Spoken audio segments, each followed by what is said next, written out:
السلام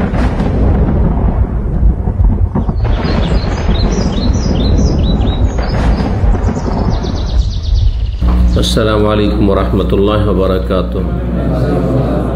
إن الحمد لله نحمده ونستعينه ونستغفره ونعوذ بالله من شرور أنفسنا ومن سيئات أعمالنا من يهده الله فلا مضل له ومن يضلل فلا هادي له وأشهد أن لا إله إلا الله وحده لا شريك له وأشهد أن محمدا عبده ورسوله صلى الله تعالى عليه وعلى آله وصحبه وسلم تسليما كثيرا.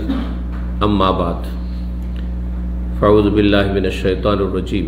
بسم الله الرحمن الرحيم. سبحان الذي أسرى بعبده ليلا من المسجد الحرام إلى المسجد الأقصى الذي باركنا حوله لنريه من آياتنا إنه هو السميع البصير. সম্মানিত ভাতৃমণ্ডলী, আল্লাহ রাব্বুল আলামিনের প্রশংসা এবং প্রিয় নবী সাল্লাল্লাহু আলাইহি ওয়াসাল্লামের উপর সালাত ও সালামের পর আজ 27শে রবিউল আউয়াল 1445 হিজরি মোতাবেক 12 অক্টোবর 2023 আমাদের সাপ্তাহিক বিষয়ভিত্তিক আলোচনা। আজকের বিষয় হচ্ছে ফিলিস্তিন হে মুসলিম, প্যালেস্টাইন যাকে ইংরেজিতে বাংলায় লোকেরা বলে থাকে, তার নাম ফিলিস্তিন আরবিতে। এই ফিলিস্তিন সম্পর্কে আর বিশেষ করে ফিলিস্তিনে যে আল্লাহ রাব্বুল আলামিনের মোবারক মসজিদ রয়েছে, 3টি মসজিদের অন্যতম একটি গুরুত্বপূর্ণ মসজিদ, তা হচ্ছে আল মসজিদুল আকসা বা বাইতুল মুকাদ্দাস বা বাইতুল মাকদিস। 3 নামে বলা যেতে পারে, বাইতুল মুকাদ্দাস অথবা বাইতুল মাকদিস অথবা কি বললাম যে আল মসজিদুল আকসা। জি, বাইতুল মুকাদ্দাস অর্থাৎ পবিত্র মসজিদ, মুকাদ্দাস যাকে আল্লাহ রাব্বুল পবিত্রতা দান করেছেন, জি পবিত্র বলে আখ্যায়িত করেছেন। তো এই মসজিদদের সাথে প্রতিটি মুসলিমের সম্পর্ক, সুতরাং ফিলিস্তিনের সাথে প্রত্যেক মুসলিমের ঈমানি সম্পর্ক, ইসলামী সম্পর্ক। আমাদের এই সম্পর্ক হচ্ছে ঈমানি সম্পর্ক, ইসলামী সম্পর্ক, আকীদা বিশ্বাসের সম্পর্ক, ধর্মীয় সম্পর্ক।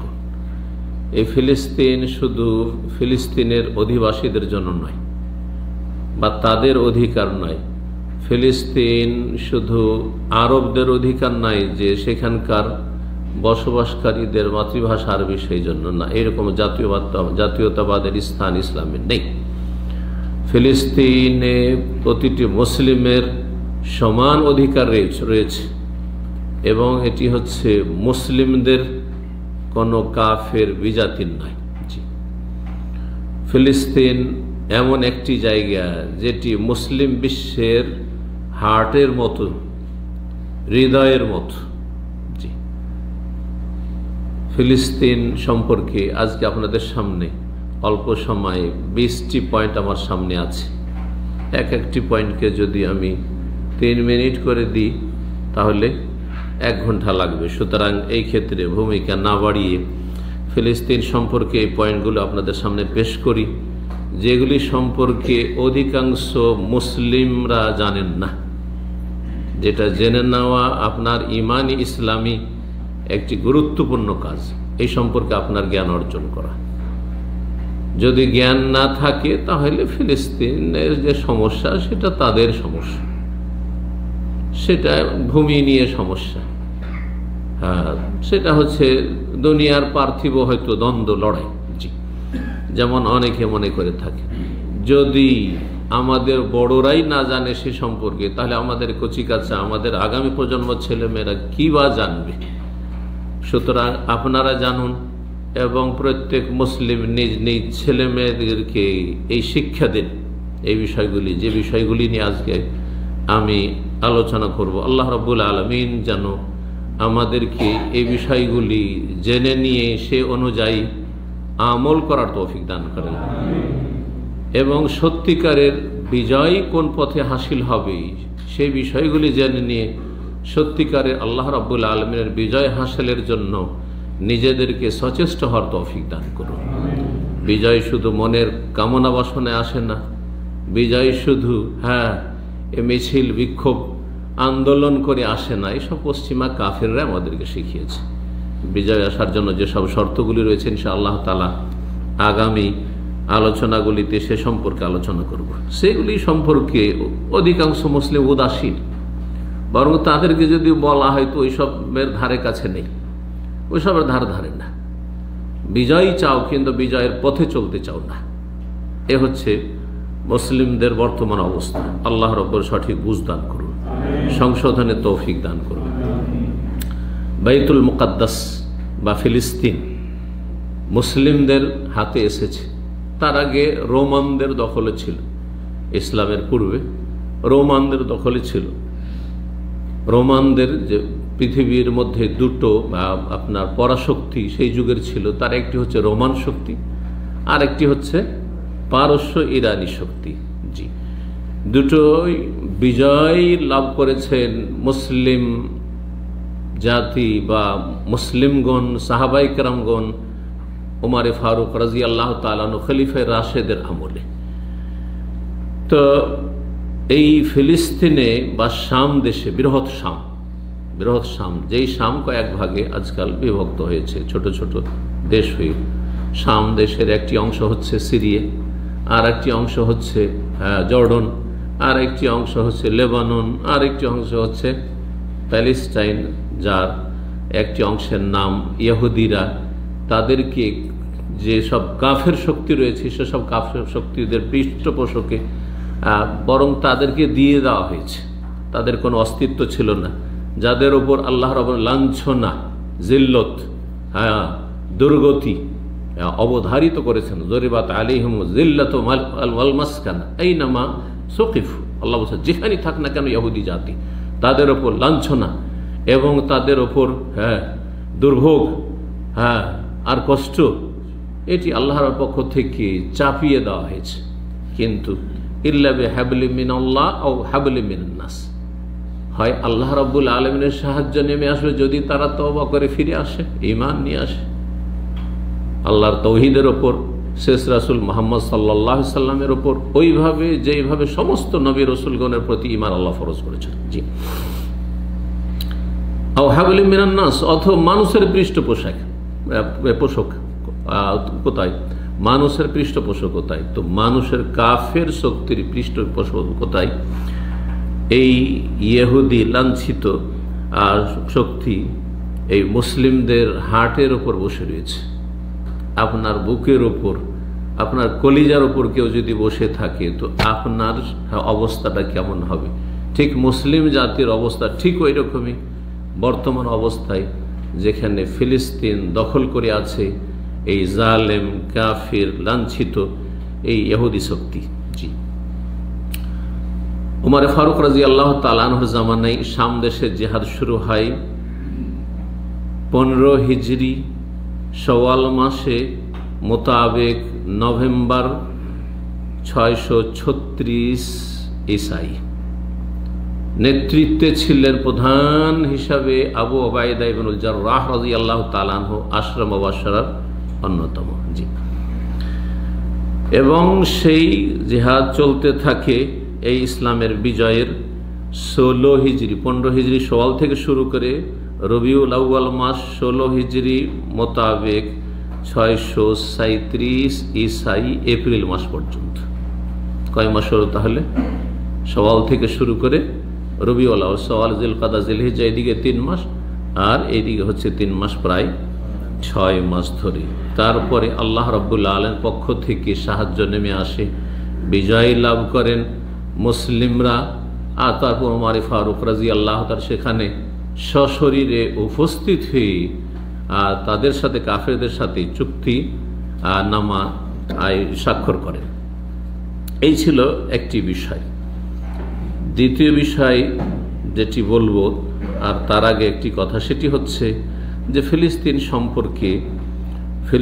সম্পর্কে আমাদের ছেলে মেয়েদেরকে যে জানাতে হবে, এই ক্ষেত্রে মনে রাখবেন যে সেখানে রয়েছে মসজিদে আকসা, যেই মোবারক মসজিদ হচ্ছে আমাদের ঈমানি সম্পর্কের মসজিদ, তার সাথে রয়েছে আমাদের ঈমানি সম্পর্ক। এটি হচ্ছে আমাদের সর্বপ্রথম সমস্যা, এটি হচ্ছে আমাদের সবচেয়ে বড় বিষয়, যেই ক্ষেত্রে মুসলিমদেরকে জানাতে হবে যে এটি তোমাদের দ্বীনের মৌলিক বিষয়। এই মর্মে প্রথম থেকে শুরু করি যে আমরা নিজেরা জানব, আমরা সকলকে জানাবার চেষ্টা করব যে ফিলিস্তিন হচ্ছে সমস্ত আম্বিয়া রসুলগণের এলাকা, আরদুল আম্বিয়া। বিশেষ করে ইব্রাহিম খলিলুল্লাহ আলাইহিসসালামের পর থেকে শুরু করে যত নবী রসুল এসেছেন সবগুলি প্রায় ইব্রাহিম আলাইহিস সালামের বংশোদ্ভূত। ইব্রাহিম আলাইহিস সালামের বংশ থেকে অধিকাংশ আম্বিয়া রসুলগণ হচ্ছে বনু ইসরাইল, মানে ইসরাইল, অর্থাৎ ইব্রাহিম আলাইহিস সালামের ছেলে ছিলেন কয়জন? দুইজন, ইসমাইল আর আরেকজন হচ্ছেন ইসহাক। আর ইসহাকের ছেলের নাম কি ছিল? ইয়াকুব। এই ইয়াকুবের অপর নাম হচ্ছে ইসরাইল। সেখান থেকে যে বনি ইসরাইল মানে ইসরাইলের বংশধর। তো ইসহাক আলাইহিস সালামের বংশ থেকে অধিকাংশ আম্বিয়া রসুলগণ এসেছেন ইব্রাহিম আলাইহিস সালামের পরে। যেমন ইসহাক আলাইহিস সালামের ছেলে ইয়াকুব, ইয়াকুব আলাইহিস সালামের ছেলে নবী ইউসুফ আলাইহিস সালাম, তারপরে জাকারিয়া, ইয়াহিয়া, মূসা, ঈসা, সমস্ত আম্বিয়া রসুলগণ এসেছেন এই বংশ থেকে। আর আম্বিয়াদের সাথে সম্পর্ক হচ্ছে মুসলিম উম্মার, কারণ সমস্ত আম্বিয়া রসুলগণ মুমিন মুসলিম ছিলেন। আর একটি আলোচনা গুরুত্বপূর্ণ জরুরি, সেটা হচ্ছে প্রত্যেক নবী রসুল আদম আলাইহিস সালাম থেকে শুরু করে এবং তাদের যারা সত্যিকারের অনুসারী তারা সকলে মুসলিম, আর যারা অনুসারী নয় তারা যুগে যুগে কাফের, তাদের নাম থেকেছে। যারা ঈমান নিয়ে এসছে তাদের নাম মুমিন, বিশ্বাসী, আর যারা ঈমান নিয়ে আসেনি তাদের নাম হচ্ছে কাফের, অবিশ্বাসী, অমান্যকারী। যারা ঈমান নিয়ে এসছে এবং মেনে নিয়েছে তাদের নাম হচ্ছে মুসলিম, আর যারা মেনে নেয়নি তাদের নাম হচ্ছে কাফের। কোরআনে এই দুটো নামই দেওয়া হয়েছে। দুটোর মানব জাতিকে দুই ভাগে ভাগ করা হয়েছে।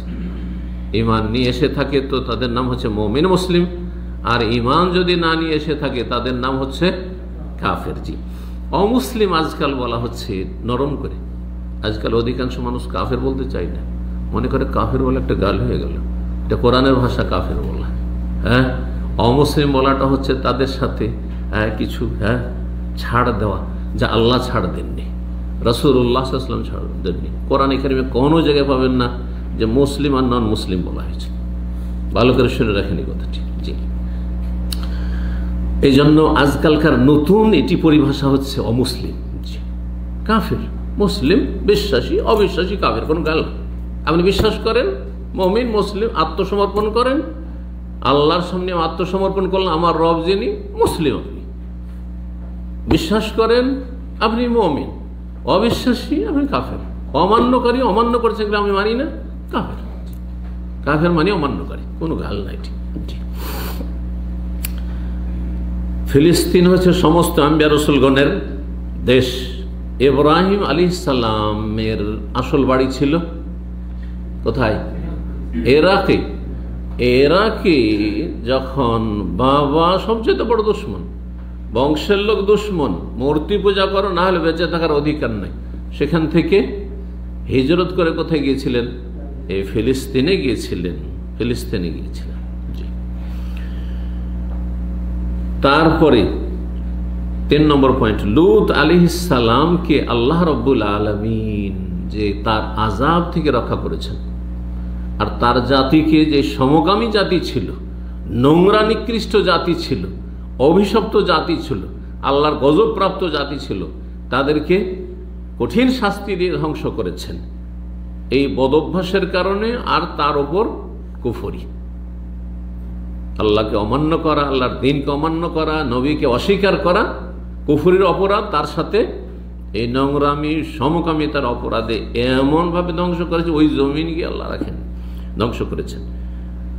আল্লাহ বলছেন যে লূত আলাইহিস সালামকে আমি কি করব, পরিত্রাণ দেব, এবং তার পরিবারে যারা ঈমানদার, তার মেয়েরা ঈমানদার ছিলেন, স্ত্রী কাফেরা ছিলেন, সেজন্য তার স্ত্রীকে কানাত মিনাল গাবিরিন, সেও ধ্বংসপ্রাপ্তদের অন্তর্ভুক্ত, তাকে আল্লাহ ধ্বংস করেছেন। জি, আল্লাহর আযাব গজব অপরাধীকে ছাড়বেন না, সে অপরাধী যেখানকারই হোক না কেন, যে কোনো সম্ভ্রান্ত পরিবারের হোক না কেন, নবী রাসূলের পরিবারের হোক না কেন, স্পষ্ট প্রমাণ করে লূত আলাইহিস সালামের এই কাহিনী।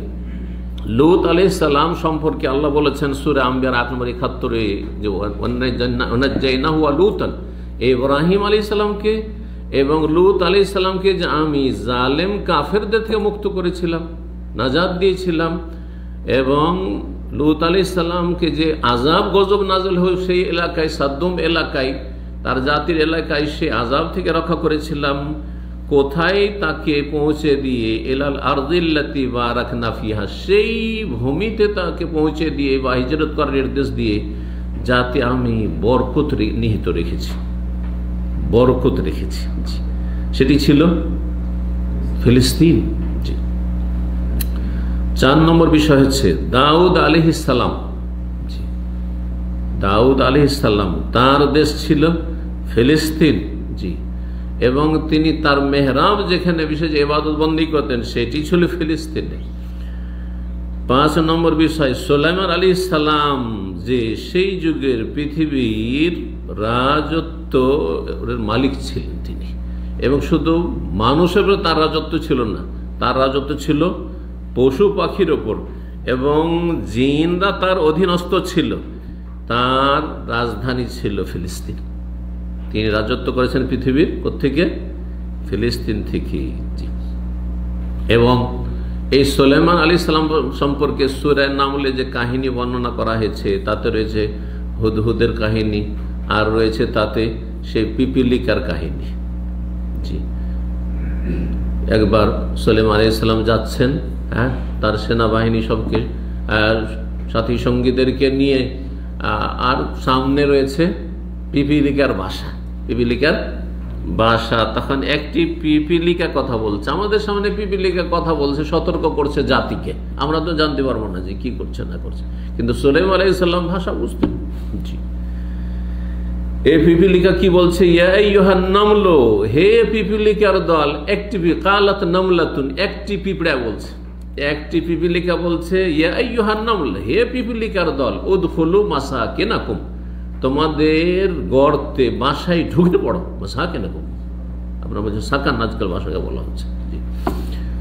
লা ইয়াহতিমান্নাকুম সুলাইমান ওয়া জুনুদুহুম লা ইয়াশউরুন, সুলাইমান এবং তার সেনাবাহিনী তোমাদেরকে না বুঝতে পারবে না যে এখানে পিপিলিকার বাসা আছে, এত ভিড় ভাড়ে যাচ্ছে, হাজার হাজার সেনাবাহিনী নিয়ে পায়ের তলায় তোমাদেরকে দলে দিয়ে শেষ করে দিবে, শেষ হয়ে যাবে তোমরা সব।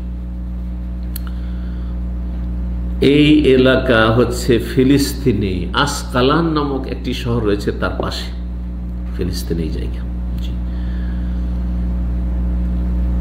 এখানেই জাকারিয়া আলাইহিস সালামের মেহরাব, যে মেহরাবের কথা কোরআনে কারিমে রয়েছে, কুল্লামা দাখালা আলাইহা জাকারিয়া আল মেহরাব ওয়াজাদা ইনদাহা রিজক, যে জাকারিয়া আলাইহিস সালাম, জাকারিয়া আলাইহিস সালাম কি করছিলেন?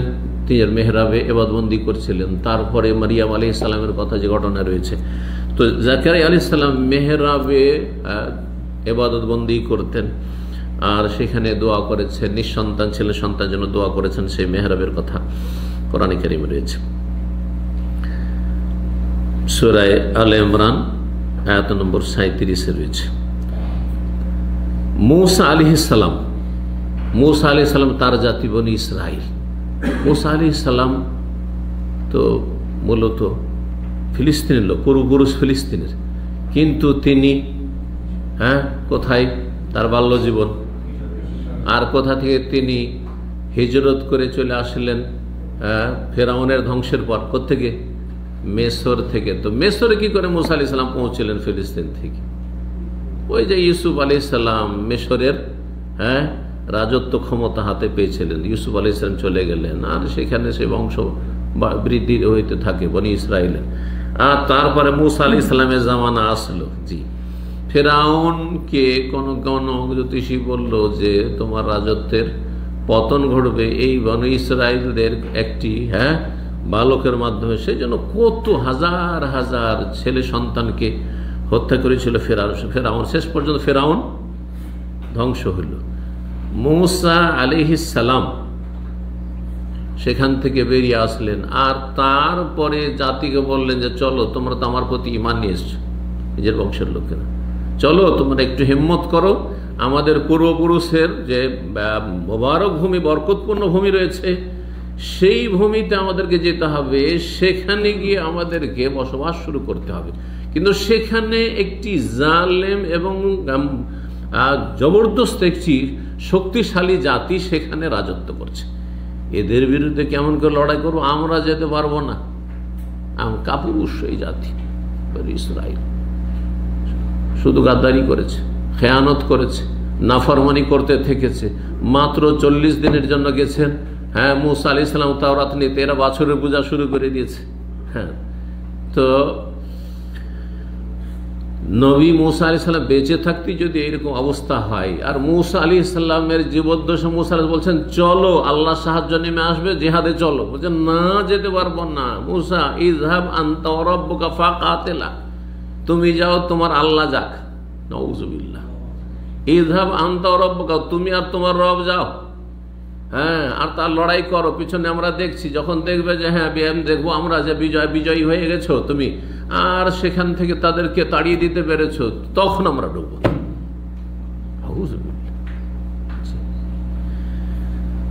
তো মূসা আলাইহিস সালাম তাদেরকে বলে চলো, উদখুলুল আরদাল মুকাদ্দাসাতাল্লাতী কাতাবাল্লাহু লাকুম, সেই মুকাদ্দাস পবিত্র ভূমিতে চলো জিহাদ করার জন্য, যেটা আল্লাহ তোমাদের ভাগ্যে লিখে রেখেছেন তোমাদেরই হবে। মুমিন মুসলিমদের হবে, তোমরা মুসলিম, তোমরা মুমিন, আর ওরা হচ্ছে কাফের, সুতরাং তোমাদের হবে। সেটা হচ্ছে এই প্যালেস্টাইন। 7 নম্বর বিষয়, এই ফিলিস্তিনের ভূমিতে অনেক মুজিজা, অলৌকিকত্ব ঘটেছে। এখানে ঈসা আলাইহিস সালাম ভূমিষ্ঠ হয়েছে। ঈসা আলাইহিস সালামের মা ছিল, কিন্তু কোনো বাবা ছিল না। বাবা ছাড়া আল্লাহ রাব্বুল আলামিন মানব জাতিকে দেখিয়ে দিয়েছেন যে পৃথিবীতে আল্লাহ প্রতিটি বিষয়ের জন্য মাধ্যম করেছেন। অসুস্থ হয়েছেন, ওর জন্য একটু ওষুধ খেতে হবে, তাহলে ভালো হবে, মাধ্যম। কিন্তু এটি মাধ্যম মাত্র। মাধ্যম ছাড়াও আল্লাহ ইচ্ছা করলে যে কোনো কিছু করে দিতে পারে। কোন ফায়াকুন, হয়ে যাও বললে হয়ে যাবে, ভালো হয়ে যাও, ভালো হয়ে গেল, সব কিছুই হতে পারে, সব কিছু হইতে পারে। এইরকমই ছেলে মেয়ের ভূমিষ্ঠ হওয়া অথবা প্রজন্ম বাড়া, এর জন্য প্রজন্মের জন্য আল্লাহ রাব্বুল আলামিন একটি মাধ্যম তৈরি করেছেন, যে পুরুষ নারীর সহবাসের মাধ্যমে গর্ভধারণ করবে, আর তারপরে কি হবে? প্রজন্ম বাড়াবে। কিন্তু আল্লাহ দেখিয়ে দিয়েছেন, দেখো আমি পুরুষও নেই, নারী নেই, আদম আলাইহিস সালামকে সৃষ্টি করে দেখিয়ে দিলাম বিনা মাধ্যম। তারপরে পুরুষ আছে কিন্তু নারী নেই, তাও দেখিয়ে দিলাম। আদম আলাইহিস সালাম আছে কিন্তু কোনো মহিলা নেই, সৃষ্টি করে দিলেন আল্লাহ রাব্বুল কাকে? হাওয়া আলাইহিস সালামকে। তারপর আল্লাহ বলেন ঠিক আছে আরেকটা দেখিয়ে দিই, নারী আছে কিন্তু নর নেই, নারী আছে কিন্তু নর নেই, পুরুষ নেই। ঈসা আলাইহিস সালামের মা মারিয়াম আছে কিন্তু তার স্বামী নেই, কুমারী, বিবাহ হয়নি। দেখো আমি দেখি গর্ভ ধারণ করলো কিভাবে মারিয়াম আলাইহিস সালাম, কোন ফায়াকুন। আর তারপরে বাকি সমস্ত মানুষের জন্য আল্লাহ একটা মাধ্যম তৈরি করে দিয়েছে, এই মাধ্যম ছাড়া হবে না। তো এই একটি মুজিজা আল্লাহ রাব্বুল যা দেখেছেন তা ছিল কোথায়?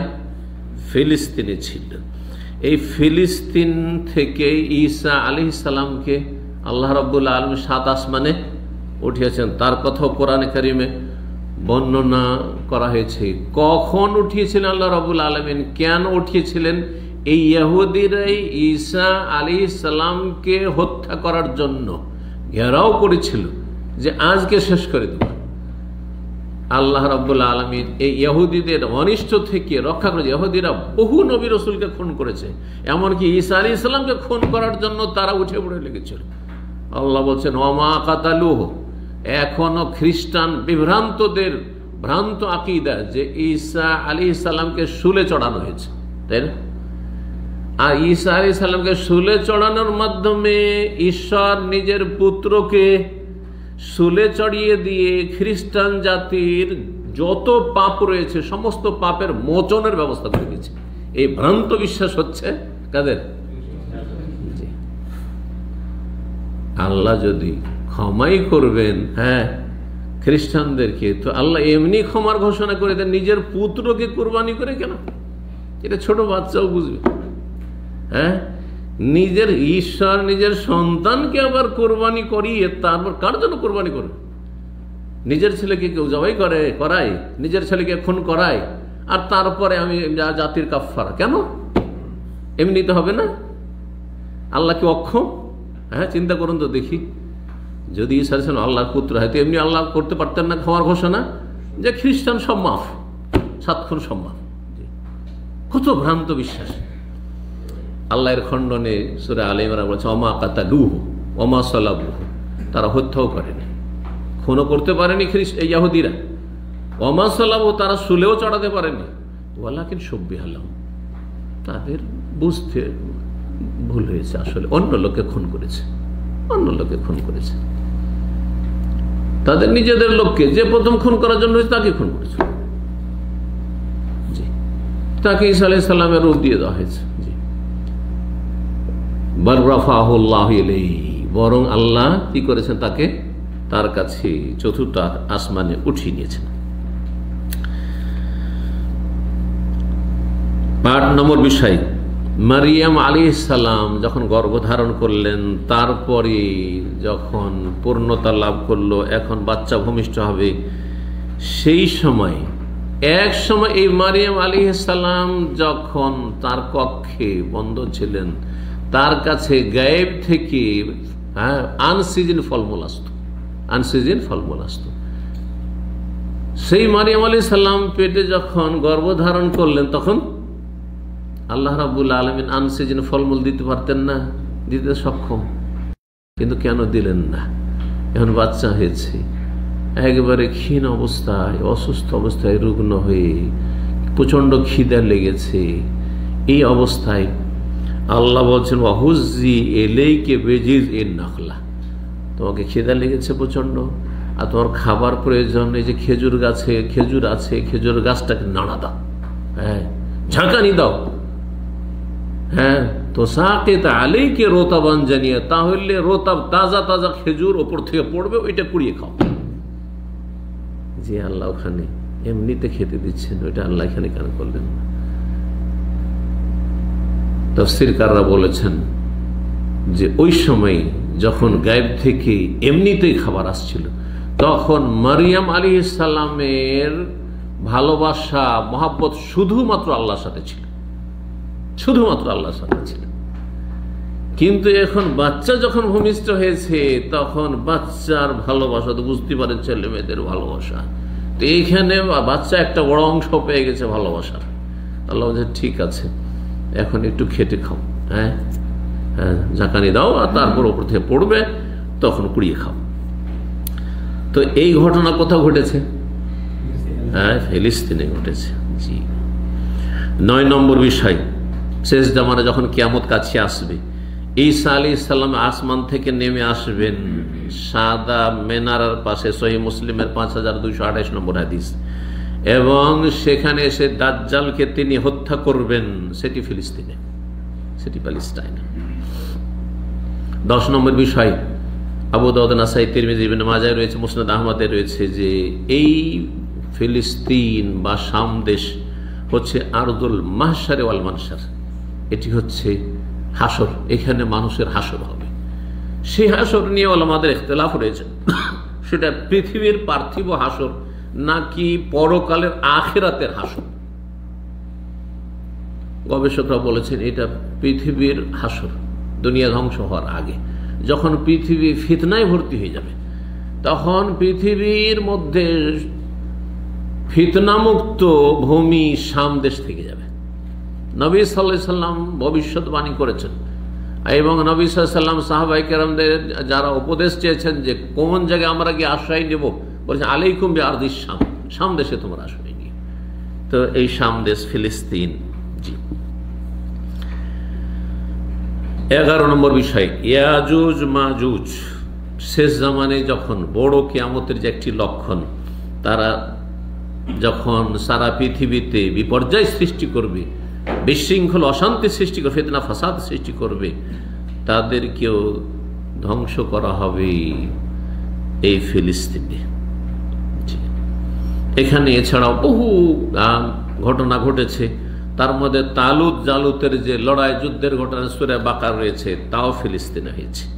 এই বিষয়গুলি আমাদের নিজেদের জানতে হবে এবং মুসলিম ভাই বোনদেরকে, নিজের ছেলেমেয়েরা রয়েছে তাদেরকেও জানাতে হবে এই বিষয়গুলি সম্পর্কে। আল্লাহ রাব্বুল আলামিন আমাদেরকে সজাগ হওয়ার জন্য তৌফিক দান করেন। কয়টি বিষয় নিয়ে আলোচনা করলাম? 10টি, 11টি হয়েছে মনে হয় না? 11 হয়েছে। 12 নম্বর বিষয়, ফিলিস্তিন আর ফিলিস্তিনের বিশেষ করে মসজিদ আকসা, এটি হচ্ছে আমাদের প্রথম কিবলা। প্রথম কিবলা। প্রিয় নবী সাল্লাল্লাহু আলাইহি সাল্লাম যখন মদিনায় হিজরত করে আসলেন, আসার পরে 16 থেকে 17 মাস হাদিসে রয়েছে, অর্থাৎ মাসে মাসে ধরলে 17 মাস, আর যদি দিন থেকে দিন পর্যন্ত ধরেন তাহলে 16 মাস। নবী সাল্লাল্লাহু আলাইহি ওয়াসাল্লাম হিজরত করে আসার পরে হুকুম হলো, হিজরতের আগে তাহলে কোন দিকে মুখ করে সালাত আদায় করতেন? হিজরতের আগে এমনভাবে সালাত আদায় করতেন যাতে আল্লাহর ঘর কাবাও সামনে থাকে আর মসজিদে আকসা বাইতুল মুকাদ্দাস সামনে থাকে, এইভাবে। তাহলে কোন দিকে? হাজরে আসওয়াদ রুকনে ইয়ামানের দিকে কাতার লাগতো, ওই দিক থেকে কাবাকে সামনে করলে কাবাও সামনে থাকলো, আর এইদিকে উত্তর দিকে যেহেতু মসজিদে আকসা সেটাও সামনে থাকতো। আব্দুল্লাহ বিন আব্বাস রাদিয়াল্লাহু তাআলা আনহু এই ব্যাখ্যা করেছেন, এটি সবচাইতে সূক্ষ্ম এবং সহি। কিন্তু যখন মদিনা চলে আসলেন তো কাবা থেকে উত্তর দিকে চলে আসলেন। এখন কাবা সামনে করলে মসজিদ আকসা বাইতুল মুকাদ্দাস পেছনে হয়ে যায়, আর বাইতুল মুকাদ্দাসকে সামনে করলে কাবা পিছনে হয়ে যায়। তখন নবী সাল্লাল্লাহু আলাইহি ওয়াসাল্লামকে হুকুম হলো যে তোমার সাথী সঙ্গীদেরকে নিয়ে কি করো, মসজিদ আকসা বাইতুল মুকাদ্দাসকে কিবলা বানিয়ে সালাত আদায় করো। 16-17 মাস এরকমই করলেন। আল্লাহ রাব্বুল আলামিন এই নির্দেশ দিয়েছেন। তারপরে হুকুম আসলো কিবলা পরিবর্তন, কারণ নবী সাল্লাল্লাহু আলাইহি ওয়াসাল্লাম মন থেকে চাইতেন যে আমার মাতৃভূমিতে আল্লাহ মোবারক ঘর, যেই ঘর ইব্রাহিম আলাইহিস সালাম নিজ হাতে এবং তার ছেলে ইসমাইল আমার পূর্বপুরুষরা বানিয়েছেন, এবং সমস্ত নবী রসুলের মধ্যে সবচেয়ে শ্রেষ্ঠ নবী রসুল মুহাম্মদ সাল্লাল্লাহু আলাইহি ওয়াসাল্লাম পর ইব্রাহিম আলাইহিস সালাম। সুতরাং আর সবচেয়ে মোবারক ঘর এই 3টি ঘরের মধ্যে আল্লাহর ঘর বাইতুল্লাহ কাবা। সুতরাং কাবার দিয়ে মুখ করে মসজিদে হারামের দিকে মুখ করে কিবলা করে সালাত আদায় করা অন্তর থেকে মন থেকে তিনি চাইতেন, পছন্দ করতেন। আল্লাহ রাব্বুল এই কথাগুলি সূরা বাকারা 144-45 তুলে ধরেছেন। কাদ নারা তাকাল্লুবা ওয়াজহিকা, 2য় পারার শুরুতে রয়েছে, কাদ নারা তাকাল্লুবা ওয়াজহিকা ফিস সামাই, আকাশের দিকে তাকাইতেন যে কখন যে ওহী আসবে, আল্লাহর পক্ষ থেকে কখন হুকুম আসবে, কখন হয়তো আসলো কি আসলো হুকুম ইনশাআল্লাহ চলে আসবে যে তুমি মুখ ফিরিয়ে নাও কোন দিকে, কাবা ঘরের দিকে, মসজিদে হারামের দিকে। আল্লাহ বলছেন কাদ নারা তাকাল্লুবা ওয়াজহিকা ফিস সামা, আকাশের দিকে তোমার চেহারা যে বারবার তুমি ফিরিয়ে দেখছো, এটা আমি দেখতে পাচ্ছি। কাদ নারা, আল্লাহ বলছেন আমি দেখতে পাচ্ছি। ফালানুওয়াল্লিয়ান্নাকা কিবলাতান তারদাহা, সুতরাং তোমাকে অবশ্যই আমি এমন কিবলার দিকে ফিরিয়ে দেব যেটা তোমার পছন্দ, তোমার পছন্দনীয়। ফাওয়াল্লি ওয়াজহাকা শাতরাল মসজিদিল হারাম, সুতরাং মসজিদ হারামের দিকে তোমার চেহারা ফিরিয়ে দাও। হাইসু মা কুনতুম, যেখানেই থাকো না কেন দুনিয়ার, ফাওয়াল্লু ওজুহাকুম শাতরা, তোমরা তোমাদের মুখমণ্ডল ফিরিয়ে দাও কোথায়? শাতরা মানে শাতরাল মসজিদের, মসজিদ হারামের দিকে। আল্লাহ রাব্বুল আলামিন এই আয়াত নাযিল করে দিলেন। নবী সাল্লাল্লাহু আলাইহি সাল্লামকে মসজিদে আকসা বা বাইতুল মুকাদ্দাসের দিকে মুখ করে সালাত আদায় করার কেন নির্দেশ দেওয়া হলো এখানে আসার পরে, কেউ কেউ হিকমতে বর্ণনা করেছেন যে এখানে ইহুদিরা বসবাস করত। ইহুদিরা ফিলিস্তিনকে মোবারক জমিন জানে, কারণ তাদের পরম্পরা বিকৃত ধর্ম থাকলেও কিছুটা তাদের সম্পর্ক আম্বিয়া রসুলগণের সাথে রয়েছে। আর আম্বিয়া রসুলগণের ভূমি, পবিত্র ভূমি বনে ইসরায়েলদের, আম্বিয়া রসুলগণের। সুতরাং তারা কাবা ঘরে তাদের কাছে কোনো মূল্য ছিল না মসজিদে হারামের, কিন্তু ফিলিস্তিনের তাদের কাছে এটা মূল্য ছিল যে পণ্যভূমি। সেই জন্য তাদের অনুকূলে একটু হোক, যাতে করে তাদেরকে একটু আকৃষ্ট করা যায়। আর আকৃষ্ট হইলে তারা হতে পারে যে ইসলাম কবুল করে নেবে, এটি একটা দাওয়াতি পলিসি। ইসলামের দাওয়াত দেওয়ার জন্য তাদের অন্তরে কথাগুলি ইমান ইসলামী দাওয়াতের নামিয়ে দেওয়ার জন্য একটা রাস্তা। আর এটা বাস্তব সত্য। মানুষের যদি অনুকূলে আপনি কাজ করেন, পক্ষে কাজ করেন, তো আপনার ক্ষেত্রে একটি কি হবে, আন্তরিকতা আসবে, আন্তরিকতা আসবে। পাশাপাশি সালাত আদায় করেন। আর একজন যদি পায়ে পা না লাগে আর আপনি যদি তার সাথে শুধু পায়ে পা লাগাইতে যান, তো আপনার থেকে দূরে সরে যাবে। তারপরে যতই ওয়াজ নসিহত করে শুনবেন আপনার, কারণ গোনা, ওর কাছে এটা বেয়াদবি, আপনি কেন পায়ে পা লাগাইতে গেছেন। কিন্তু যদি একটু নমনীত হবেন, না সুন্নত মুস্তাহাব, সুন্নত কাজ, আমি যাকে অত না করে, ঠিক আছে তুমি লাগাইতে চাও না, লাগাবোই না আমি, জি, তাহলে কি হবে, সে একটু নম্র হবে আপনার ক্ষেত্রে। রফুল আদান করছেন সুন্নাত, সহি সুন্নাত, কিন্তু যারা রফেদানকে বলছেন আর রফেদান নাই, বারবার করে হাত উঠানো নেই, তাদের পাশে যদি কখনো হেকমত হিসাবে আমি একাই বা এক দুজন আছি আর এরা সব দল ভারী, রফেদান না করারই দল ভারী, সুতরাং রফুল আদানের এই সুন্নতটা করলাম না, যাতে করে তাদের মাঝে অনেক শিরক বিদআত রয়েছে। এরা সুফিজমে, এর ভ্রান্ত গুমরাহিতে বিশ্বাসী, এরা মিলাদে বিশ্বাসী, এরা মাজার পূজায় বিশ্বাসী, এরা পীর মুরিদের ব্যবসায় বিশ্বাসী। সুতরাং এদেরকে এদের বড় সংশোধন, বড় রোগের চিকিৎসার জন্য ছোটোখাটো বিষয়গুলি যাক, আমি রফেদান করব না, এটা আপনার জন্য দাওয়াতি পলিসির ক্ষেত্রে বড় উপকারী হবে, বড় উপকারী হবে। একটি ঘটনা ওলামায়ে কেরামগণ লিখেছেন যে আরব দেশ থেকে অথবা ভারত থেকে কোনো আহলে হাদিস আলেম গিয়েছিলেন পাকিস্তানে এক হানাফি মসজিদে, বড় আলেম, হানাফিদেরও বড় আলেম, আর ইনিও গেছেন আহলে হাদিসদের বড় আলেম, দুজন। তো বড় বড় আলেমদের সাথে দেখা সাক্ষাৎ ছিল। তো গিয়েছেন, সেখানে গিয়ে আহলে হাদিস আলেম ভাবলেন যে হানাফিদের মসজিদ, আর এই হানাফিদের একজন বড় আলেমের সাথে আজকে সাক্ষাৎ যখন, তো আজকে রফেদানটা করবো না। রফেদান উনি করেননি, যাক সুন্নাত আজকে করবো না। এতে হবে কি, তার একটু আন্তরিকতা আসবে যে আমি ওর মতো করে সালাত আদায় করলাম। হানাফি বড় আলেম ভাবছেন যে আহলে হাদিস এত বড় আলেম যখন আমার মেহমান হয়ে এসেছেন, তো আজকে আমি রফেদানটা করে নিব।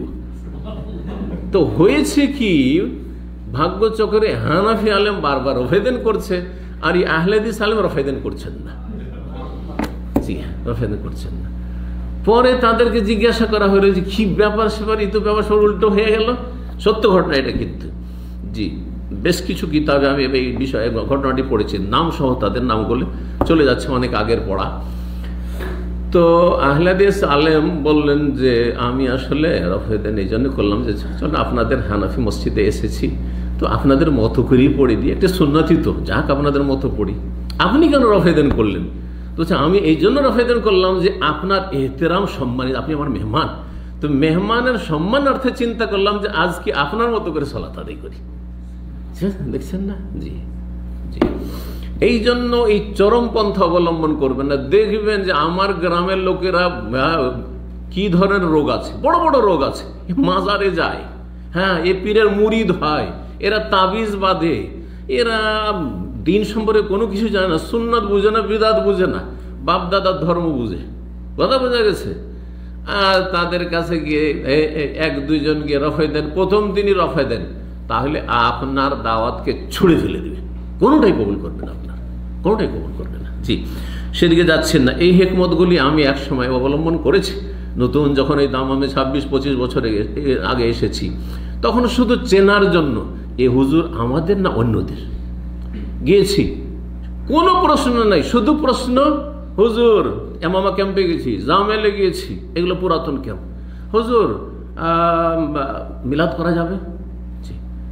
হ্যাঁ হুজুর সম্মিলিত মোনাজাত করা যাবে, কথা বোঝা গেছে? এই হুজুর দিয়ে শুরু হয়েছে। জি, শেখ শব্দ জানতো না তখন। তো চিন্তা করলাম যে এই মিলাদ আর সুন্নাত না বেদাত আর এই সম্মিলিত মোনাজাত আর এটা সেটা নিয়ত পড়তে পারবো কিনা এসব বলা যাবে না, বলে থামেন। হ্যাঁও করা যাবে না, যে বেদাতকে সুন্নত করে দেবো সেটাও করা যাবে না। বড় হেকমত অবলম্বন করেছে, সেই হেকমতগুলি এখন বলার সময় নেই। সেই হেকমত ইনশাল্লাহ ধীরে ধীরে একটা একটা করে আজকে একটা বিষয় আলোচনা করলাম, ইনশাল্লাহ আগামীতে। তারপরে 2-4 সপ্তাহ যাওয়ার পরে তাদের অন্তরে আমার যখন একটু জায়গা হয়ে গেছে, এখন অসুবিধা নেই। আস্তে আস্তে আস্তে আস্তে মাছ শিকার করা, আস্তে আস্তে এটা বড় মাছ হলে টান দিতে আস্তে আস্তে, কিন্তু না রশি ছিঁড়ে নিয়ে যাবে। জি, আল্লাহ তৌফিক দান করেন। জি, কি বলছিলাম, কয় নম্বর বললাম? 12 নম্বর বিষয় বললাম যে কিবলা, আমাদের প্রথম কিবলা হচ্ছে এই মসজিদে আকসা। জি, 13 নম্বর হচ্ছে প্রিয় নবী সাল্লাল্লাহু আলাইহি সাল্লামের ইসরা এবং মেরাজ, নৈশ ভ্রমণ, রাতের সফর। জি, জমিনি সফর আর 7 আসমানের সফর হয়েছে মক্কাতুল মুকাররমা থেকে এই ফিলিস্তিনের মোবারক ভূমি পর্যন্ত, মসজিদ আকসা পর্যন্ত। এবং সেখানে সে মসজিদ আকসায় গিয়ে নবী সাল্লাল্লাহু আলাইহি সাল্লাম সমস্ত আম্বিয়া রাসূলকে আল্লাহ জমা করেছেন সেখানে। তার বিশেষ আল্লাহ রাব্বুল আলামিনের কুদরতে সমস্ত নবী রাসূলগণকে সেখানে একত্রিত করেছেন, তাদের ইমামতি করেছেন প্রিয় নবী সাল্লাল্লাহু আলাইহি ওয়াসাল্লাম। এর মাধ্যমে জানিয়ে দেওয়া হয়েছে যে পৃথিবীর ইমামত নেতৃত্ব শেষ নবী মুহাম্মদ সাল্লাল্লাহু আলাইহি ওয়াসাল্লামকে দিয়ে দেওয়া হয়েছে এবং শেষ নবীর উম্মতকে দিয়ে দেওয়া হয়েছে। আগে যাদের কাছে ছিল তারা অযোগ্য হয়ে গেছে, শুধু তাদের কাছ থেকে নেতৃত্ব নিয়ে এই উম্মতে মুসলিমাকে দিয়ে দেওয়া হয়েছে। কিন্তু উম্মতে মুসলিমা তাদের ইসলাম থেকে দূরে সরে যাওয়ার জন্য আজকে কাফিরদের কাছে মার খাচ্ছে। জি, আল্লাহ রাব্বুল এই মর্মে সূরা ইসরা, সূরা বনী ইসরাঈলের প্রথম আয়াতে ইরশাদ করে, যেটি দিয়ে আলোচনা শুরু করে, সুবহানাল্লাযী আসরা বিআবদিহি, পবিত্র সেই সত্তা, তার তাসবিহ পাঠ করছি, পবিত্রতা ঘোষণা করছি, মহিমা ঘোষণা করছি। আল্লাযী আসরা বিআবদিহি, যিনি রাতারাতি কি করেছেন? নিয়ে গেছেন, সফর করিয়েছেন, ভ্রমণ করিয়েছেন তার বান্দাকে। কে বান্দা? মুহাম্মদ সাল্লাল্লাহু আলাইহি ওয়াসাল্লাম। কার বান্দা? আল্লাহর বান্দা। আল্লাহর বান্দা এই জন্য বলা হয়েছে যে কেউ না ভাবে যে 7 আসমান যেতে পেরেছেন তো তিনি রব না, তিনি আপনার রবের বান্দা। আল্লাহ ইচ্ছা করলে বলতেন সুবহানাল্লাযী আসরা বিরাসূলিহি বিনবিয়িহি, হ্যাঁ বলতে পারতেন, কিন্তু তা বলেননি আল্লাহ রাব্বুল আলামিন এই তৌহিদের শিক্ষা দেওয়ার জন্য। হ্যাঁ, মানব জাতি আবেগী হয়ে শিরক করে ফেলে, কুফরি করে ফেলে, ঈমান নষ্ট করে ফেলে, যাতে করে এটা না হয়। 7 আকাশে গেলেও তিনি নিজের ক্ষমতায় যাননি। কার ক্ষমতায় গেছেন? মহান আল্লাহ রাব্বুল আলামিনের ইচ্ছাতে গেছেন, তার কুদরতে গেছেন, তিনি তাকে নিয়ে গেছেন।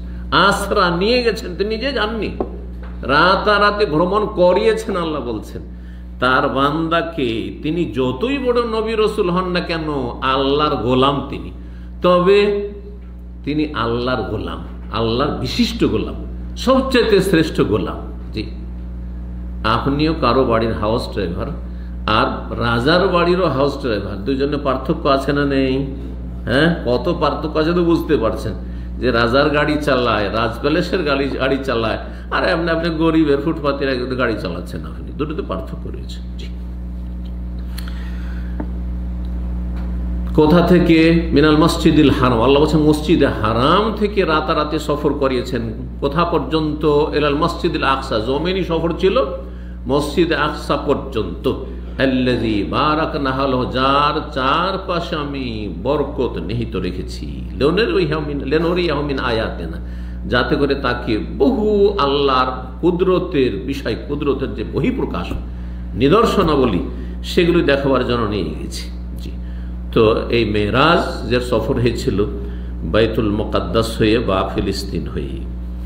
14 নম্বর বিষয়, মসজিদ আকসা এমন একটি মসজিদ, যেই মসজিদের জন্য নেকির উদ্দেশ্যে স্থানকে কেন্দ্র করে সফর করা হচ্ছে সুন্নাত এবং ফজিলতের কাজ, নেকির কাজ। স্থান কেন্দ্রিক 3টি মসজিদ ছাড়া চতুর্থ কোথাও যাওয়ার জন্য সফর করা যায় না, স্থানকে কেন্দ্র করে। এই মর্মে হাদিস প্রিয় নবী সাল্লাল্লাহু আলাইহি ওয়াসাল্লামের সহিহ বুখারী মুসলিম, লা তুশাদ্দুর রিহালু ইল্লা ইলা সালাসাতি মাসাজিদা, সফর করা যাবে না। সেই যুগে উটের পিঠে সফর করত, আর উটের পিঠে যে বসার জায়গা তৈরি করা সেটাকে রাহাল বলা হতো, আর সেটাকে মজবুত করে উটের সাথে বাঁধতে হতো, উটের শরীরের সাথে, সেজন্য সেটাকে সাদ্দুর রেহাল বলা হয়েছে। লা তুশাদ্দুর রিহালু, সফর করার উদ্দেশ্যে উটকে প্রস্তুত করা যাবে না স্থানকে কেন্দ্র করে। ইল্লা, স্থানকে কেন্দ্র করে কোথা থেকে ব্যাখ্যা নিয়ে আসলাম? কারণ স্থানের কথা এখানে ইল্লা সালাসাতে মাসাজিদ, 3 মসজিদ ছাড়া। কিন্তু ব্যক্তিকে কেন্দ্র করে অথবা আমি শিক্ষাকে কেন্দ্র করে, শিক্ষা প্রতিষ্ঠানকে কেন্দ্র করে যাচ্ছি, অথবা আমার ব্যবসাকে কেন্দ্র করে যাচ্ছি কোথাও, কোনো অসুবিধা নেই। রুজি রোজগারের জন্য দাম্মাম এসেছেন, এখানে এই দাম্মামকে স্থান হিসাবে আপনি বাছাই করেননি। আপনি এই জায়গায় এই স্থান মোবারক নেকি, এই জায়গায় নেকির জন্য যান, না না না, এখানে আপনার রুজি আছে সেই জন্য এসছেন, ঠিক কিনা? জি। এইরকম আপনার কোনো প্রিয়জন আছে, আপনজন আছে, আত্মীয় স্বজন আছে, তাকে দেখতে যাচ্ছেন বা তার সাথে দেখা সাক্ষাৎ করতে যাচ্ছেন, সেই জায়গায় আপনার মূলত উদ্দেশ্য নাই। এই 3টি মসজিদের প্রথম মসজিদ হচ্ছে আল মসজিদুল হারাম, মসজিদে হারাম মক্কাতুল মুকাররমা। দ্বিতীয় মসজিদ মসজিদ নববী, মসজিদি হাজা আমার এই মসজিদ, মদিনার মসজিদ, আর ওয়াল মসজিদুল আকসা এবং মসজিদ আকসা। 15 নম্বর বিষয়, নিজেরা জানুন এবং ছেলে মেয়েদেরকে জানিয়ে দেয় যে মসজিদে আকসায় সালাত আদায় করলে তাতে বড় ফজিলত রয়েছে। কত গুণ ফজিলত রয়েছে এই মর্মে যেটি প্রসিদ্ধ হাদিস এবং সহিহ হাদিস, সেটি হচ্ছে 500 সালাতের ফজিলত। 50,000-এর ফজিলতের হাদিস জয়ীফ, দুর্বল, এবং সেটি অযৌক্তিক। আর দুর্বল, জয়ীফ, জাল কথা অযৌক্তিক হয়। মসজিদ নবী সাল্লাল্লাহু আলাইহি ওয়াসাল্লামের মোবারক হাতে তৈরিকৃত মসজিদ চাইতে বেশি ফজিলতের হয়ে যাবে আপনার মসজিদে আকসা, এটা হইতে পারে না। তো 500 সালাতের ফজিলত রয়েছে এই মর্মে নবী সাল্লাল্লাহু আলাইহি ওয়াসাল্লামের হাদিস জাবের বিন আব্দুল্লাহ রাদিয়াল্লাহু তাআলা আনহু বর্ণনা করেছেন। তিনি বলছেন, সলাতুন ফিল মসজিদিল হারাম, মসজিদে হারামে সলাত আদায় করা 100,000 সলাত, 1,00,000 গুণ সলাতের সমান অন্য জায়গার তুলনায়। ওয়া সলাতুন ফি মসজিদি, আমার মসজিদে সলাত আদায় করা 1000 সলাতের 1000 গুণ। ওয়াফি বাইতুল মাকদিস, আর বাইতুল মুকাদ্দাসে যদি কেউ সলাত আদায় করে 500 সলাত, 500 সলাত। জি। আর একটি রিওয়ায়াতে রয়েছে যে মসজিদে আকসাই, সেটিও সহি, মসজিদে আকসাই সালাত আদায় করলে তা দিল 250 সালাত, 250 গুণ। তো 250 হাদিস সহি আর 500 হাদিস সহি। আল্লাহ তাআলা আলাম। 250-তে কোনো সন্দেহ নেই, কারণ সেটা সর্বনিম্ন ফজিলতের হাদিস। আর 500 হতে পারে ও ফজলুল্লাহ আছে, মানুষের ইখলাস এবং মানুষের যে রুজি, যেই রুজি আপনি খাচ্ছেন অথবা যেই টাকা পয়সা খরচ করে গেছেন সেটাও নির্ভরশীল হতে পারে। আল্লাহ তাআলা আলাম। কয়টি পয়েন্ট হলো? 16 নম্বর বিষয়, জি, যে এই মসজিদ আকসা আমাদের 16-17 মাস কেবলাই উলা, কিন্তু তার আগে আম্বিয়া রসুলগণ যত এসেছেন নবী সাল্লাল্লাহু আলাইহি ওয়াসাল্লামের আগে, তাদের কিবলা ছিল এই মসজিদে আকসা, তাদের কিবলা ছিল। 17 নম্বর বিষয়, তা হচ্ছে মসজিদে আকসা বা ফিলিস্তিন এমন একটি জায়গা, এমন একটি মসজিদ যার আশেপাশে অর্থাৎ ফিলিস্তিনে বসবাসের জন্য নবী সাল্লাল্লাহু আলাইহি ওয়াসাল্লাম সাহাবায়ে কেরামদেরকে উৎসাহিত করেছেন। যেন অনেক সাহাবায়ে কেরামগণ যখন হিজরত করেছেন মদিনা থেকে, তখন হিজরত করার ক্ষেত্রে শাম দেশকে অন্য দেশের তুলনায় প্রাধান্য দিয়েছেন। একমাত্র কেউ জেহাদের জন্য চলে গেছেন, সেটা ইরাকে গিয়েছেন, অথবা তারপরে চলে গেছেন অন্য দূর দূরান্তেও গিয়েছেন, সেটা ভিন্ন বিষয়। কিন্তু অধিকাংশ সাহাবায়ে কেরামরা মদিনার বাইরে গেছেন, তারা শাম দেশেই, এই ফিলিস্তিনেই হিজরত করেছেন। এই মর্মে মুসনাদ আহমদ একটি হাদিস রয়েছে, একজন সাহাবী জিল আসাবে, তার নাম বলা হয়েছে। তিনি বলছেন, কুলতু ইয়া রাসূলুল্লাহ, আমি বললাম হে আল্লাহর রাসূল, ইনুবতুলিনা বাদাকা বিল বাকাই আইনা তা'মুরুনা, যদি আপনার পরে আমরা সমস্যার সম্মুখীন হই যে আমরা মদিনায় থাকতে পারছি না,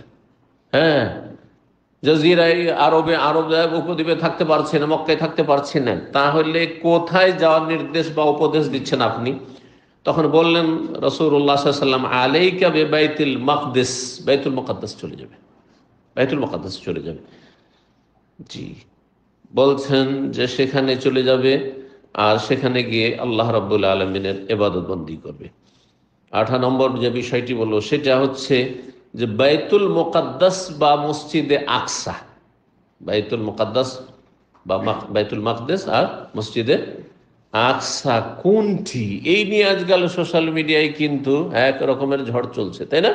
হ্যাঁ, কেউ এই গম্বুজটিকে বাইতুল মুকাদ্দাস বলছে, কেউ এই গম্বুজটাকে বলছে, হ্যাঁ, আর নানা ভাষা নানা মত চলছে। এই মর্মে শুনে রাখুন, যা গবেষক ওলামারা লিখেছেন যে মসজিদে আকসার আয়তন হচ্ছে 144,000 বর্গ মিটার। জি, যেখানে সালাত আদায় করতে পারবেন, এই চত্বরে সালাত আদায় করতে পারবেন 8 লক্ষ মানুষ একসাথে, 8 লক্ষ মানুষ। এই পুরো এলাকার নাম হচ্ছে আকসা, মসজিদ আকসা। জি, যেখানে 4টি মেজানা রয়েছে, 4টি আজান দেওয়ার এই জায়গা রয়েছে। জি,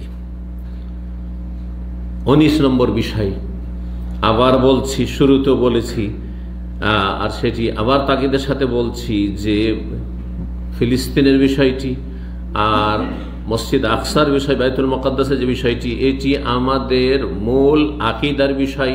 সুতরাং আমাদের পক্ষে যতটা সম্ভব সর্বাত্মক সাহায্য করা, এই জমিকে, এই ভূমিকে উদ্ধার করার জন্য কাফের জালেমদের থেকে আল্লাহ রাব্বুল আলামিন আমাদেরকে তৌফিক দান করেন। 20 নম্বরে একটি কথা বলবো, সেটা হচ্ছে যে এই বাইতুল মুকাদ্দাস বা ফিলিস্তিনের ভূমি সম্পর্কে ইহুদিরাও দাবি করে, খ্রিস্টানরাও দাবি করে, করে না? করে না? কারণ সবার পুণ্যভূমি তাদের, মানে ইব্রাহিম আলাইহিস সালামের সাথে সেই সম্পর্ক, সেটা সত্যিকারের সম্পর্ক আসলে হোক অথবা নামে মাত্র সম্পর্ক হোক, কাজের বেলা কোনো সম্পর্ক নাই, কিন্তু সম্পর্ক একটা সম্পর্কের দাবিদার হচ্ছে ইহুদিরাও ইব্রাহিম আলাইহিস সালাম ইব্রাহিমের সাথে, আর এই জন্য তারা ইব্রাহিম আলাইহিস সালাম, ইব্রাহিমকে আব্রাহাম বলে জানে তারা। আর খ্রিস্টানরাও ইব্রাহিম আলাইহিস সালামের সাথে নিজেদেরকে সম্পৃক্ত করে, কারণ ঈসা আলাইহিস সালাম ইব্রাহিমের বংশোদ্ভূত আর মুসা আলাইহিস সালাম হচ্ছেন ইব্রাহিম আলাইহিস সালামের বংশোদ্ভূত। তো তারা দাবি করে যে আমরা ইব্রাহিম আলাইহিস সালাম এমন একজন রসুল যে কাজে হোক আর না হোক, কিন্তু নামকে অস্তে হইলেও ইহুদি খ্রিস্টান সবাই তাকে সম্মান করে। হ্যাঁ, যেমন মুসলিমরা ইব্রাহিম আলাইহিস সালামকে সবচেয়ে বেশি ভালোবাসেন রাসূলুল্লাহ সাল্লাল্লাহু আলাইহি সাল্লামের পরে, আর তারপরে সমস্ত আম্বিয়া রসুলগণকে।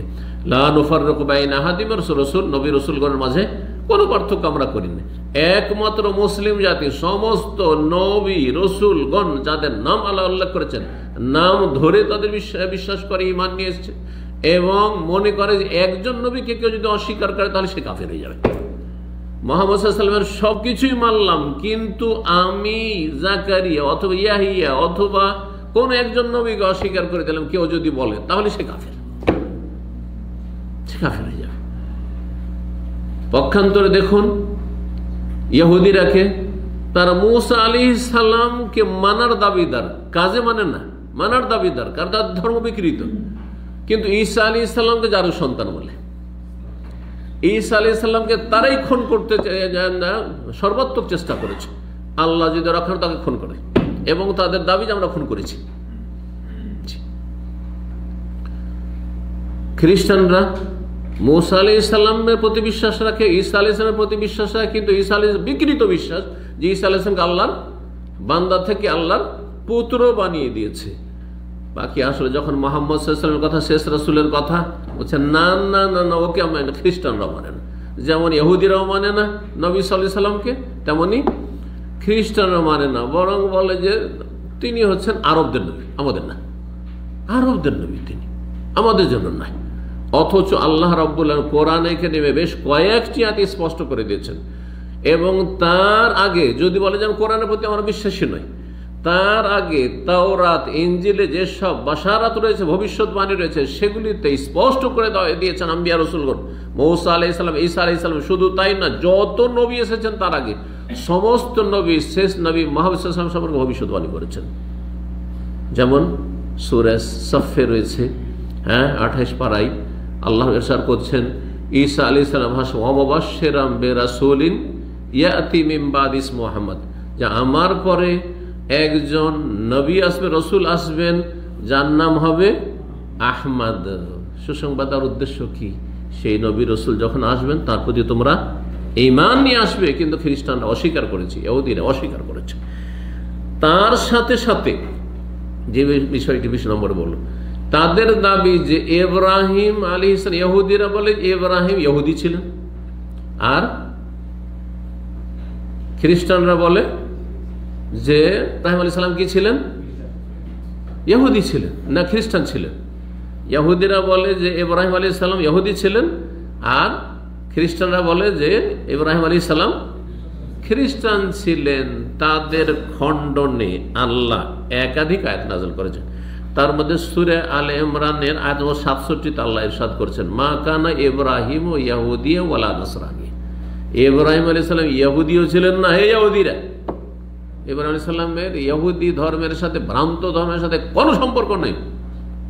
মা কানা, ছিলেন না তিনি। ওয়ালা নাসরানিয়ান, হে খ্রিস্টানরা, তিনি খ্রিস্টানও ছিলেন না।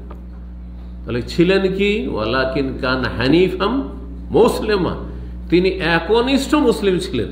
নামকস্ত মুসলিম নাই, মাজারপন্থী বিদাতি মুসলিম ছিলেন না, এ মিলাদি মুসলিম ছিলেন না, বরং তিনি হানিফ, একনিষ্ঠ আল্লাহ অভিমুখী মুসলিম ছিলেন। নাম কি তার? মুসলিম। তিনি মুসলিম ছিলেন। ও সাম্মাকুমুল মুসলিমিন, ইব্রাহিম আলাইহিস সালাম তোমাদের নাম মুসলিম দিয়েছে, মিন কাবল, আগেও আর এখনো, অথবা আল্লাহ, সূরা হজের আয়াতের অর্থ আল্লাহ স্বয়ং এই নাম দিয়েছেন। সুতরাং যত মানুষ আদম সন্তানের আল্লাহর প্রতি ঈমানদার হয়েছে, আম্বিয়া রাসূলের প্রতি ঈমানদার হয়েছে, তাদের নাম হচ্ছে মুসলিম। আর ইব্রাহিম আলাইহিস সালাম কি ছিলেন? মুসলিম ছিলেন। শুধু ইব্রাহিম আলাইহিস সালাম না, মূসা আলাইহিস সালাম মুসলিম ছিলেন, কোরআনে কারীমে আয়াত রয়েছে। সমস্ত নবী রাসূলগণ মুসলিম ছিলেন, সুলাইমান আলাইহিস সালাম মুসলিম ছিলেন, সমস্ত নবী রাসূল মুসলিম ছিলেন, এই মর্মে দলিল রয়েছে।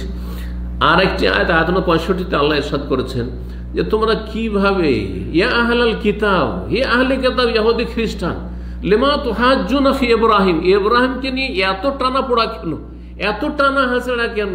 যে ইহুদিরা ইহুদির দিকে টানছো যে ইব্রাহিম ইহুদি ছিলেন, আর খ্রিস্টানরা খ্রিস্টান দিয়ে টানছো যে খ্রিস্টান ছিলেন। লিমা তুহাজ্জুনা ফি ইব্রাহিম, ইব্রাহিমকে নিয়ে এত ঝগড়া তোমাদের, এত দ্বন্দ্ব কেন? ওমা উনজিলাতিত তাওরাত ওয়াল ইনজিল ইল্লা মিন বাদিহি, অথচ তাওরাত ইনজিল নাযিল হয়েছে ইব্রাহিম আলাইহিস সালাম দুনিয়া থেকে যাওয়ার কত পরে। আল্লাহ বলছেন তো তাওরাতই নাযিল হয়নি, ইনজিলই নাযিল হয়নি, তো তিনি ইহুদি খ্রিস্টান হইলেন কি করে? তারপরে মনে রাখবেন যে মূসা আলাইহিস সালাম তার জাতিকে ইহুদি নাম দেননি। আল্লাহ এই নাম না মূসাকে দিয়েছেন, না মূসার অনুসারীদেরকে দিয়েছেন, বরং তাদের নাম কি ছিল? আত্মসমর্পণকে মুমিনিন, মুসলিমিন ছিল। এইরকমই ঈসা আলাইহিস সালাম তার অনুসারীদেরকে খ্রিস্টান, নাসারা নাম দেননি, আল্লাহও দেননি। এই জন্য কোরআনে কারীমে রয়েছে যে তারা এই নামগুলি চয়ন করেছে। যেমন আজকাল মুসলিম বিভিন্ন ভ্রান্ত ফিরকা করে নিজের নিজের একটা করে লেবেল লাগিয়েছে। আমরা হচ্ছে আশআরি, তো আমরা হচ্ছি তোমার আপনার ওই চিশতিয়া তরিকার, আমরা সাবেরিয়া তরিকার, আমরা হচ্ছি কাদেরি তরিকার, আমরা হচ্ছে মুজাদ্দিদি তরিকার, আমরা হচ্ছি আপনার নকশবন্দি তরিকার, আছে না নেই? তো এইসব নামগুলি কি আল্লাহর দেওয়া? এগুলো তাদের মন গড়া। ঠিক ওই রকমই ইহুদি নাম এবং খ্রিস্টান নাম তাদের বাছাই করা, তাদের মন পছন্দ নাম, আল্লাহ প্রদত্ত নাম। আল্লাহ রাব্বুল সমস্ত মুমিন মুমিনাতের নাম প্রতিটি যুগে দিয়েছেন মুমিন এবং মুসলিম। যখন ইব্রাহিম আলাইহিস সালাম ইহুদি খ্রিস্টান ছিলেন না, আর ইব্রাহিম আলাইহিস সালামের ভূমি শুরু হচ্ছে সিলসিলায় আমার আলোচনায় যা বললাম, এই ফিলিস্তিন, সেখানে ইহুদিরও বা কোন হক রয়েছে, আর খ্রিস্টানদের বা কোন অধিকার রয়েছে? কোনো অধিকার নেই তাদের। সেখানে যদি অধিকার থাকে একমাত্র কার রয়েছে? মুসলিমদের রয়েছে। আল্লাহ রাব্বুল এই বিষয়গুলি বুঝার তৌফিক দান করেন, এবং আল্লাহ রাব্বুল আলামিনের কাছে দোয়া করি আল্লাহ রাব্বুল আলামিন যেন মুসলিম জাতিকে ফিলিস্তিনে বিজয় দান করেন, এবং এই বিজয় হাসিলের জন্য যেসব শর্তগুলি আল্লাহর কোরআনে কারিমে বর্ণনা করেন সেগুলি মুসলিম জাতিকে পুরো করার দ্রুত তৌফিক দান করেন, তার দিকে ফিরে আসার তৌফিক দান করেন, তৌহিদ প্রতিষ্ঠার তৌফিক দান করেন, শিরক বিদআত থেকে মুক্ত হওয়ার তৌফিক দান করেন, সুন্নতের অনুসারী হওয়ার তৌফিক দান করেন, নামকে অস্তে মুসলিম বেনামাজি আর বেদিন যারা হয়ে রয়েছে, আল্লাহ থেকে গাফিল হয়ে রয়েছে, উদাসীন হয়েছে, তাদেরকে আল্লাহ হিদায়াত নসিব করেন, সংশোধন করার তৌফিক দান করেন। বেনামাজি হয়ে থাকবেন, শিরক বিদআত করবেন, মাজার পূজা ছাড়বেন না, আর নবীর তরিকা বাদ দিবেন, আর বলবেন আল্লাহর সাহায্য নেমে আসবে, কখন আল্লাহর সাহায্য নেমে আসবে না। জি, আর জগা খিচড়ি হয়ে থাকবেন। আপনাদের মধ্যে শিয়াও রয়েছে যারা ইসলামের দোহাই দিচ্ছে, আপনাদের মধ্যে রয়েছে সুফিও রয়েছে যারা ইসলামের দোহাই দিচ্ছে, আর যারা বিজয়ী বিজয়ী করছে। আপনার মধ্যে বেদিন রয়েছে, সারা রাত বিক্ষোভ করতে বলেন করবে, কিন্তু যদি ফজরটা পড়তে হবে না, ওইটা হবে না, ওইটা সম্ভব না। ফজর পড়া সম্ভব, মসজিদে যাওয়া সম্ভব, মসজিদে যাওয়া তো অভ্যস্ত না। এ হচ্ছে মুসলিম জাতির অবস্থা। কোথা থেকে সাহায্য নেমে আসবে? আল্লাহ রাব্বুল আলামিন যেন বুঝার তৌফিক দান করেন, আর আল্লাহ রাব্বুল আলামিন যেন তার সাহায্যের জন্য আমাদের জন্য তাড়াতাড়ি নামিয়ে দেন, এবং আল্লাহ রাব্বুল আলামিন যেন মুসলিমদেরকে আল্লাহ রাব্বুল আলামিন এ পবিত্র ভূমি মসজিদ আকসা